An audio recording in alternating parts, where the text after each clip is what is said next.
بسم اللہ الرحمن الرحیم۔ آج ہم لوگوں نے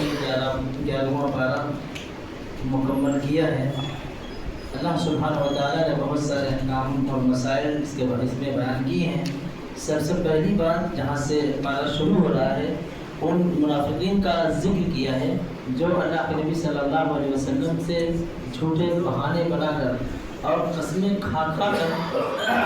پیچھے رہ گئے تھے۔ یہ غزوہ تبوک کا موقع ہے جبکہ اللہ کے نبی صلی اللہ علیہ وسلم کا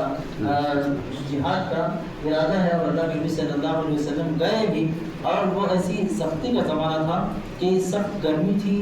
اور ان کے پاس زیادہ راہ بھی نہیں تھا اور منافقین ان کا ساتھ نہیں دے رہے تھے اور جھوٹی قسمیں کھا کر اللہ کے نبی صلی اللہ علیہ وسلم سے، یعنی بعد میں جب اللہ کے نبی صلی اللہ علیہ وسلم آئے تو ان لوگوں نے کہا تعتذرون الیکم اذا رجعتم الیہم، یعنی اللہ کے نبی صلی اللہ علیہ وسلم جب آپ غزوے سے واپس آؤ گے تو بہت سے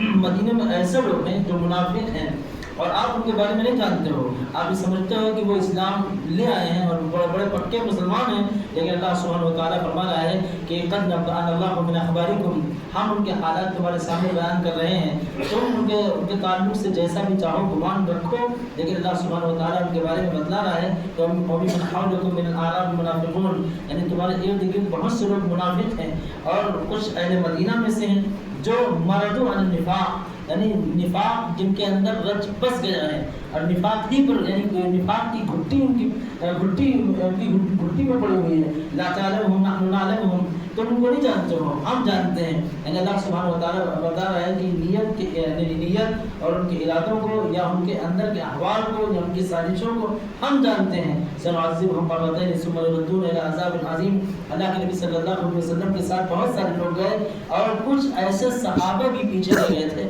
جو نہ منافق تھے نہ ان کے پاس کوئی عذر تھا، لیکن وہ بس نفس کے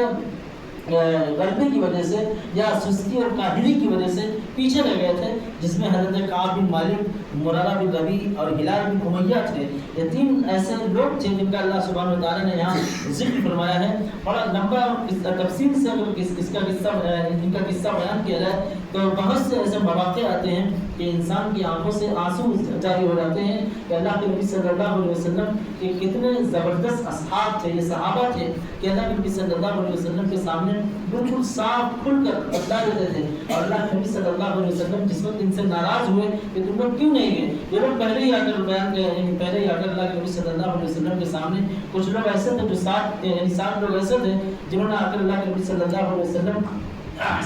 صاف کا بدلا دیا تھا، اور کچھ لوگ ایسے تھے جنہوں نے مسجد نبوی کے ستونوں سے اپنے آپ کو باندھ رکھا تھا کہ اللہ کے نبی صلی اللہ علیہ وسلم جب تک اپنے ہاتھ سے ہم کو کھولیں گے نہیں اس وقت تک ہم نہ کھانا کھائیں گے نہ سوئیں گے۔ یہ ان کا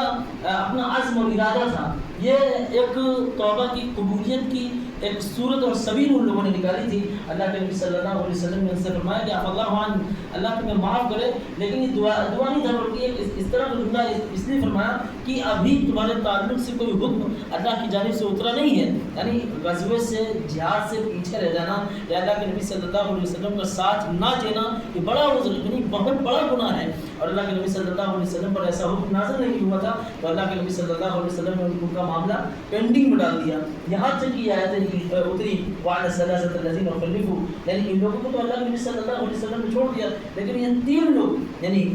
کعب بن مالک، مرارہ بن ربیع، ہلال بن امیہ، یہ دو